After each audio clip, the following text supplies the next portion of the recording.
Kainot, pirming nanginginutan. Always number one. Always number one. DCGB 729 kHz. Enot sa Bareta. Enot sa Gabos. Ang DCGB, miyembro kan KBP, kapisanan ng mga broadcaster ng Pilipinas, ang oras niya to mga tugang alas 12:01. Ipinipresentar kan Radyo DCGB ang kabilugan kan mga baretang kinalap kan pinagsarong puwersa kan News Center asin Mega Force Patrol. DCGB Bareta alas 12. DCGB Bareta alas 12. Mga pinakahuring pangyayari sa Kabikolan, sa nasyon asin ibang parte kan kinaban. Ibabareta na ngunyan. DCGB Bareta alas 12. Ngunyan ang sa inyong tagapagbareta. Diyos maray na udto sa Indogabos, mga tugang ngunyan aldaw in Huwebes, Nobyembre 20, 2025. Ini ang Bareta alas 12.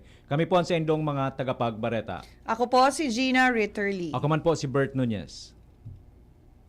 Headlines kan darakulang mga bareta sa lado lokal, streetlight sa Tahaw kan duwang lanes na tinampo pasiring sa Bicol International Airport, pinagtututukan na kan sangguniang panlalawigan ng Albay.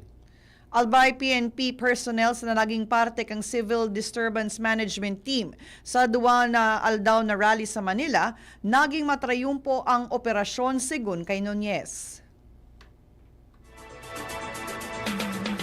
Mga gamit sa pampasabog na kumpiskar kan tabako PNP sa ginibong Anti-Illegal Possession of Explosives Operation kanakaaging aldaw. Calamity Loan Program kang Albay Capital Employees Multipurpose Cooperative bukas na para sa mga kwalipikadong miyembro. Sa lado nasyonal, partisipasyon kan publiko sa Red Wednesday sa Nobyembre 26 hinagad kan Simbahang Katolika. Publiko pigiingganyar na makisumaro sa trillion peso march sa Nobyembre 30. Tulong undersecretaries pig-iimbestigaran na kan ombudsman sa money laundering. House Speaker Faustino D. Bako totoong sa salidahan ni House Deputy Representative Ronnie Puno. Sa ibang nasyon, 246 na pasahero kan South Korean passenger ferry na iligtas matapos sumadsad. Para po sa sports, pagdangog para sa tulong target na naturalized player kan Gilas Pilipinas, pinuuna na. Iyan po ang headlines, ngunyan sa detalyes kan mga bareta. Ang baretang ini hatod sa Indukan. Plemex for Kids. Mommies, agapan agad ang ubo at plemang nakabara. Pambatang lagundi. Plemex! Planong papakarayon na kan gobyerno probinsyal kan Albay ang mga solar street lights sa Tahaw kan duwang lanes na tinampo pasiring sa Bicol International Airport sa Daraga Albay. Sa ginibong budget hearing kang sangguniang panlalawigan ng Albay kasuhapon, sinabi ni Provincial Tourism, Culture and Arts Office o PTCAO Head, plano nindang maghururon kaibahan ang Civil Aviation Authority of the Philippines o CAAP asin Department of Tourism Bicol tangani makabilog nin resolusyon na maadalan ang mga solar streetlights. Sigun man kay Committee on Tourism, Culture and the Arts, Chair 2nd District Board Member Attorney Melissa Abadesa, kay puhan na makuha ang atensyon kan kaap dahilan taapwera sa eyesore ang nasabing mga ilaw nagiging tatsar ini sa probinsya tabako komprehensibo ang pagkakabugtak na sa Tahaw mismo kan sadit na tinampo. Dagdag pa niya na posible man ini magkausa nin aksidente. Sa pag-abot nin panahon kung kaya mantang atab pa masolusyonan na ini para sa kaligtasan man kan mga nagbabiyahe. Ang baretang ini hatod sa Indukan. Artisan Joint Supplement. Bumabagal ang galaw dahil sa joint pain at arthritis. Mag-Artisan. 100% successful na ang naging augmentation kan mga personahes kan Albay PNP sa duwang aldaw na rally kang Iglesia ni Cristo sa Quirino Grandstand sa Manila. Ini ang ipinaghiras ni Albay PNP Provincial Director, Police Colonel Noel Nunez, sa entrevista kan DCGB News kung sain sa iyang ipinahayag ang kaugmahan sa trayumpo kan mga kapulisan. Katakod ka ini ipigtawan man na pagmidbid ang nasa sanggatos na pulisya sa ginibong program kasubong aga sa Albay Provincial Office Compound sa Camp Captain Salvador Hausian del Rosario Sr., Barangay Santa Cruz, Legao City. Sigun kay Nunez, masasabi niya niyang matrayumpo ini dahil anta nakabalik ning ligtas, daing lugad o anuman na insidente ang mga tropa na ipinadara sa lugar. Bilang balo sa saindang serbisyo, sinabi pa ni Nunez na tinawan ang mga personahes ning duwa sa tulong aldaw na break tangani makapagpahingalo asin makapag-recharge matapos ang nasabing deployment. Ang baretang ini hatod sa Indukan. Plemex. Pag may ubo o hika, Plemex agad. Basta lagundi, Plemex. Nagkapirang gamit pampasabog ang nakumpiskar sa sarong babae sa ginibong buy-bust operation kan Tabaco PNP laban sa illegal possession of explosive kan nakaaging aldaw sa Tabaco City. Sigon sa impormasyon, namidbid ang suspect na si alias Lisa kung saan nako ang pugol kaini ang 4 na metros nin time fuse, 50 blasting cups, 2 plastic bags, may laman na ammonium nitrate na may gabat na 12 kilos asin 12,000 pesos na buy-bust money. Ang suspect nasa kustodiya na kan mga otoridad kung saan hahampangon kaini ang kasong pagbalgar kan Republic Act No. 9516 o illegal possession of explosives. Ang baretang ini hatod sa Indukan. Sa Uno Plus, kalidad na maaasahan mo. Serbisyong swak sa imo. Binuksan na kan Albay Capital Employees Multipurpose Cooperative o ACEMC ang saindang Calamity Loan Program para sa mga kwalipikadong miyembro kasunod kan deklarasyon kan State of Calamity sa probinsya matapos ang pagrapado kan bagyong Uwan. Sigun kay ACMC Manager Ray Samuel Locsin, naging posible ini matapos maaprubaran kan Board of Directors ang BOD Resolution Number 10-02025 sa ginibong paghuhururon kang nakaaging aldaw. Ang mga miyembro kang kooperatiba pwedeng makasubli ning 5,000 pesos sagkod 20,000 pesos na may 6% annual interest rate na pwedeng mabayadan sagkod 2 taon. Ang nasabing programa mawot nang maasisteran ang mga empleyadong naapektaran kan danyos sa agrikultura, infrastruktura, asin iba pa dara kang nasabing bagyo. Nasa 950 household hali sa 18 munisipalidad kan probinsya nin Albay ang naapot na an improved well-being or self-sufficiency level sa Pantawid Pamilyang Pilipino Program of 4Ps kan Department of Social Welfare and Development o DSWD Bicol. Katagod kan ginibong graduation ceremony kan nakaaging aldaw ang bilang naging dugang sa 18,531 na pamilya sa probinsya na nakaabot an sa nasabing level. Mientras tanto, ang seremonyas pinagre-recognisar ang progreso sa livelihood, edukasyon, salud, kakayanan, asin social awareness sa irarom kan temang Uswag Pantawid Pamilya Pugay Tagumpay Year 4. Aprobado na kang sangguniang panlalawigan ng Albay ang ordinansa kan lokal na gobyerno kan Ginubatan Albay na pinagbidbid bilang opisyal na piyesta o fiesta ang Longganisa Festival kada taon. Sigun sa pagdangog na pinamayuhan ni Committee on Tourism, Culture and the Arts Chair, 2nd District Board Member Attorney Melissa Abadesa, na institutionalize na ang Ordinance Number 0132025 na may titulong officially naming the annual Fiesta Celebration of Municipality of Ginubatan Albay into Longganisa Festival to be held every August 1 to 15 every year. Naenot ng inilansar kang 2013, alagad na pendyente kang 2020 dahil sa pandemya. Napasakamot kan pulisya ang rank 1 most wanted person kan Castilla Sorsogon sa ginibong operasyon kasuhapon. Sigun sa Sorsogon PNP na pinamamayuhan ni Provincial Director Police Colonel Alex Daniel, sa pinagsanib na puwersa kan Castilla PNP Sorsogon Provincial Highway Patrol Team asin iba pang mga autoridad, naarestar ang suspect na si alias Rodel, 42 anyos, sarong construction worker asin daing agum basado sa warrant of arrest para sa kasong murder na daing inirekomendang piyansa. Sa ngunya nasa kustodiya na kan Castilla PNP ang suspect para sa magkakanigong dokumentasyon asin legal na disposisyon. Malalawos na ang pagkakaigwa ng bagong merkado publiko sa Malilipot Albay matapos mapag-uyunan kan lokal na gobyerno asin simbahang katoliko ang pagbakal ng porsyon kan daga na nasa lindong kan simbahan.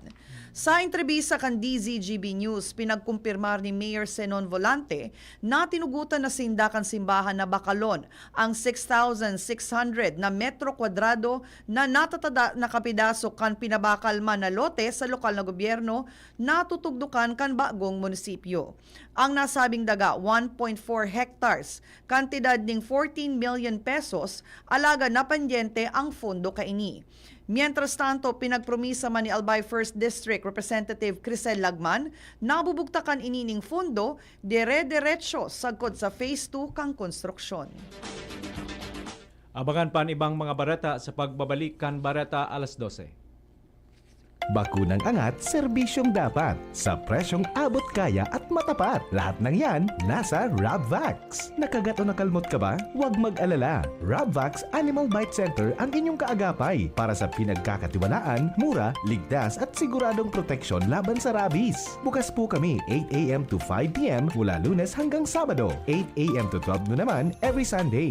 And on holiday, pwedeng-pwede pati walk-in. Ang aming mga branches, Rabvax Legazpi, R&R Suite Sagmin, Legazpi City near Aleco, Rabvax Ligao in Barangay Tuburan, Ligao City, Rabvax Tabaco beside Siga Hospital, Rabvax Iriga in front of Yusan Iriga, Rabvax Irusin Sorsogon malapit sa Irusin District Hospital. And now open, Rabvax Masbate along Municipal Road, Barangay Kalipay, Masbate City, Rabvax Pilar, Rabvax Castilla, Rabvax Piudaran, and Rabvax Cubao Metro Manila. Like us on Facebook. Maging bakunado at protektado. Piliin ang alagang Rabvax.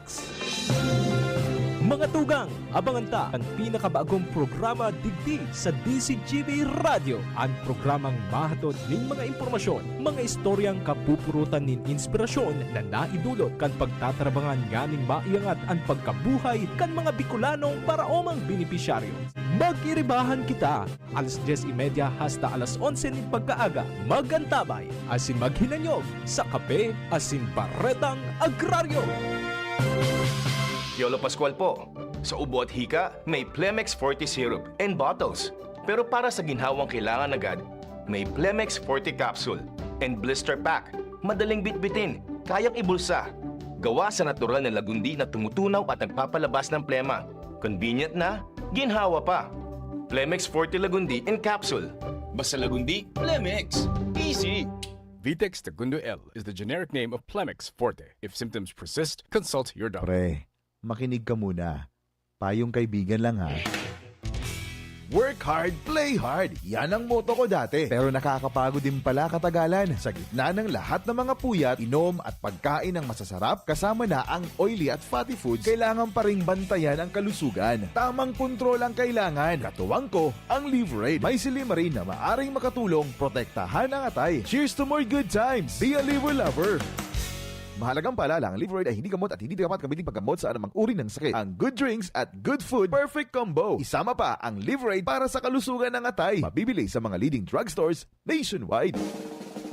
May iba't ibang karamdaman ka ba gaya ng high blood pressure, diabetes, sakit sa puso, sa kidney, sa atay, may myoma na stroke, may gallstones, cancer at marami pang iba? Ang Amazing 4 ng Miracle Health Corporation ang subukan mo. Makakatulong dahil mula ito sa epektibong Amazing Trio at mas lalo pang pinalakas dahil sa Mega 1 na mayroong 21 sangkap. Subok ng nagpapalakas ng immune system at marami na ang mga natulungan na mayroong iba't ibang karamdaman. Huwag nang patagalin pa.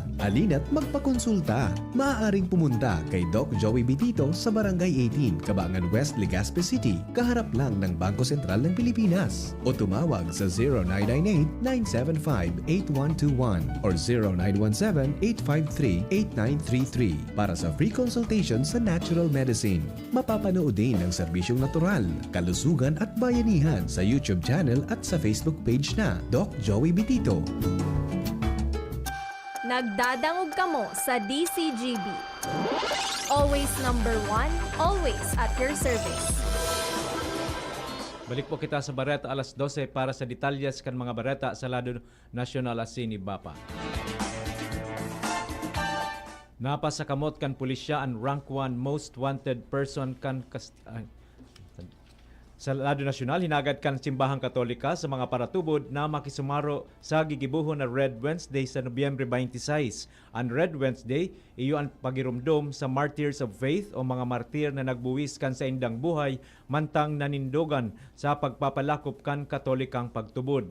Apelasyon ni Aid to the Church in Need Philippines National Director Max Ventura na ini bilang pagmidbid sa saindang mga nagibo asin sakripisyo o tanganing maihatod asin maipamidbid ang mga adal kan Diyos. Sa nasabing aldaw, papailawan nin pulang ilaw ang mga simbahan sa bilog na nasyon kung saan magsisirbing sentro kan selebrasyon ang Roman Catholic Archdiocese of San Fernando, Pampanga. Magigirumdoman na 7 bagong martir ang pinagnomraran kan Catholic Bishops Conference of the Philippines o CBCP ngunya na taon.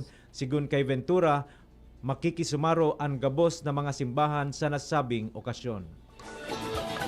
Nangapudan si Catholic Bishops Conference of the Philippines o CBCP President asin Caloocan Bishop Pablo Virgilio David na sa giraray magpartisipar sa ika-2 trillion peso march na ilalansar ngunyan na bulan.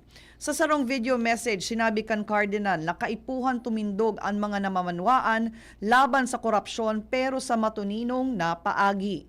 Ihinalimbawa ni David ang gobyerno sa sarong makina na may mga pyesa ng kinaoning korupsyon asin sa tumor na nagraraot sa lawas ning tao. Dahilan digdi sa giraray na nangapudan si David na makisumaro sa sarupang mahiwasan na hiro protesta sa Nobyembre 30. Kang Setyembre 21, ribu-ribong mga Katoliko asin mga miyembro kang civil society groups ang nagtiripon-tipon sa EDSA People Power Monument asin EDSA Shrine para ipangapudan ang pagpapanimbag sa mga imbuelto sa mahiwasan na korupsyon.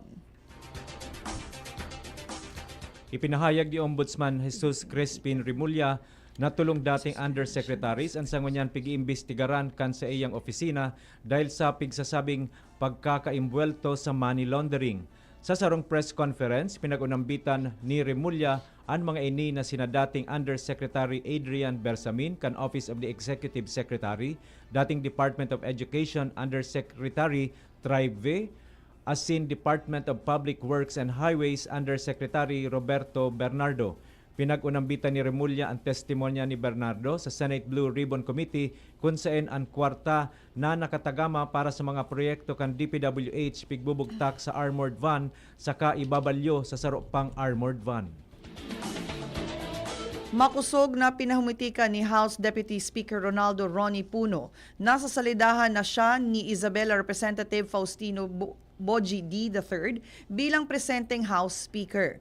Simbag ni Puno matapos maglakop sa social media ang impormasyon na magkakaigwas sa giraray ning kambyada sa liderato kan kamerang ngunya na 20th Congress. Tinawaning doon ni Puno na mantinido ang suporta niya kay Speaker D asin sa liderato kaini sa Kamara de Representantes.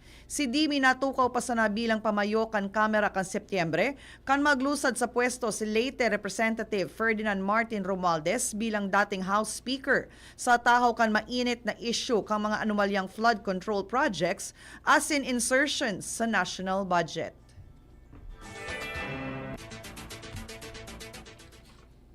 Nagrararom ang pagdepende kan Pilipinas sa imported na bagas dahil mas dakol ang pigkakaon kan mga Pilipino kaysa kayang anihon kan nasyon.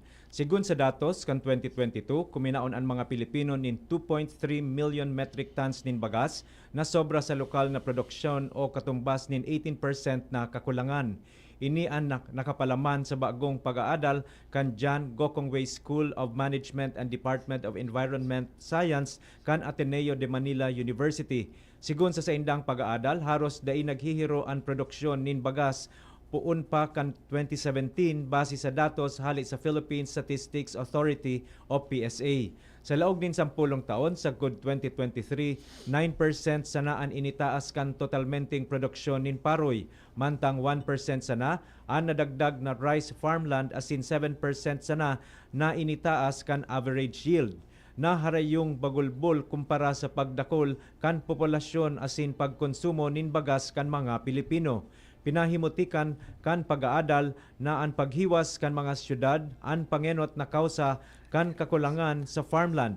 Imbes kay ni nahiling ninda ang kombinasyon kan limitadong paghiwas nin kabasan, bagulbol na pag-itaas kan ani, climate shocks asin bako pantay na suporta sa mga rice area. Nagtutubod ang mga Ateneo scholars o researchers na tanganing mabawasan ang rice deficit, kay puhan ang mas makusog na irigasyon, climate resilient strategies, better targeted support services, asin mga programang magpapababa sa gastos kan mga paraoma. Pig-ilihir kan Kamara de Representantes si South Cotabato Representative Ferdinand Hernandez bilang Senior Deputy Speaker kaini. Sa sesyon kan plenaryo nagsumitir ning mosyon si House Deputy Majority Leader as in Sorsogon Representative Wowo Fortes para ilihir si Hernandez bilang kasalida ni Quezon Representative David Suarez. Bago naging Senior Deputy Speaker si Hernandez, iyo ang saro sa mga House Deputy Speaker kang 20th Congress. Si Hernandez, miyembro kan Partido Federal ng Pilipinas. Si Suarez naman ang napili bilang Deputy Speaker ng dating pugol ni Hernandez.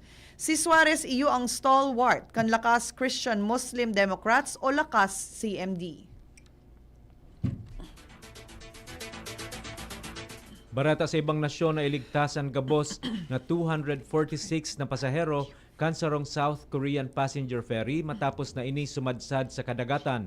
Sigun sa Coast Guard, nakasabit sa sarong Coral Reef ang Queen Genovia 2 ferry kaya day ini nakahiro. Nangyari ang insidente harani sa Jangsan Islands sa Sinan County. Nagsaparman nin minor na lugad sa lawas ang 5 pasahero dahil sa impact kan pagtama kan barko sa bahura. Ipinag-orden naman ni South Korean Prime Minister Kim Min-seok na gamiton ang gabos na mga bangka para sa pag-rescue sa mga pasahero kan barko. Ang 26,000 na toneladang ferry hali sa resort island na Jeju asin Pasiring Kota sa Mokpo City. Sa bareta niya to sa lado ning sports, pinuunahan ni na Benny Boatwright, Malik Diouf as in Elizabeth Gina Termines ang saindang naturalization process. Nagatindir ang tulo sa pagdangog kang House of Representatives kasuhapon. Pinasalamatan man kan Samahang Basketball ng Pilipinas ang mga kongresista dahil sa pagtaoning oras para mapakusog ang basketball team kang nasyon. Si Boatwright iyo ang dating San Miguel Beermen import na kaibahan kan magkampyon ang team kang 2024. Mantang si Diouf iyo ang nagkawat sa University of the Philippines ning tulong season sa UAAP. Napailawan kan sarong DIY enthusiast na si Globox ang bilog na harong gamit ang sobra 1,000 na lumang laptop batteries asin solar panels. Sigun sa impormasyon, tinipon ni Globox ang mga second-hand laptop batteries asin kinalas ang mga ini tangani ayuson ang cells sa custom racks na nakabugtak sa sarong warehouse harayo o harani sa iyang harong. Pinagkolektar niya ang mga ini sa iyang solar setup sa laog nin 8 taon hali sa 7 kilowatt per hour na padakula ni Globox ang kapasidad kan sa iyang energy production sa 56 kilowatt per hour. Istorya na iiba. Para po sa satuyang special story, sarong paraoma sa West Bengal State, India, ang nakagibo ning kakaibang harong kahawig kang naglubog na barkong RMS Titanic. Kang pinuna ni ini ni Roy dai siya ning arkitekto, engineer asin construction. Dahilan kaini nagdesisyon siyang siya mismo ang madisenyo asin magpatindog kaini.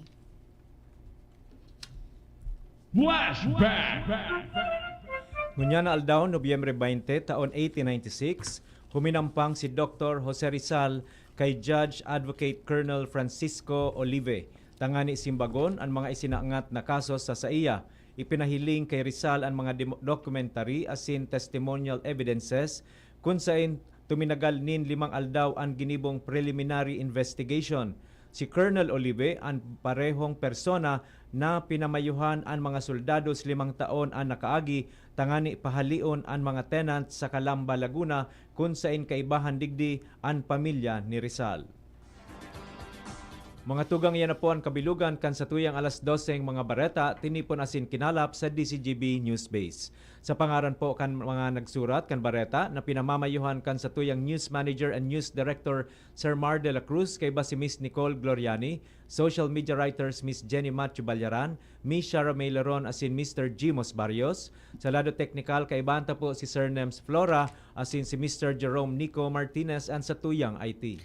Sa ngaran po kan bilog na tropa kan Megaforce Patrol asin sa pangaran kan mga nagaantabay sa DCGB News Facebook page, DCGB YouTube channel, DCGB Live app asin sa 729 kHz sa pihitan kang sa indong mga radyo. Kami po ang naging sa indong mga tagapagbareta. Ako po si Gina Ritterly. Ako man po si Bert Nunez. Abangan po ang masunod na programa Iskaramusa with Miss Angel Mustasa. Always number 1. Always DCGB. Always at your service. Bareta alas 12 with Bert. And Gina. Salamat po. Happy lunchtime. God bless everyone. Sa indong nadangog, ang mga darakulang bareta, ngunyan na aldaw, ang tabayan ng giraray sa aga, ang sarupang edisyon, kan DCGB, Bareta alas 12. Abangan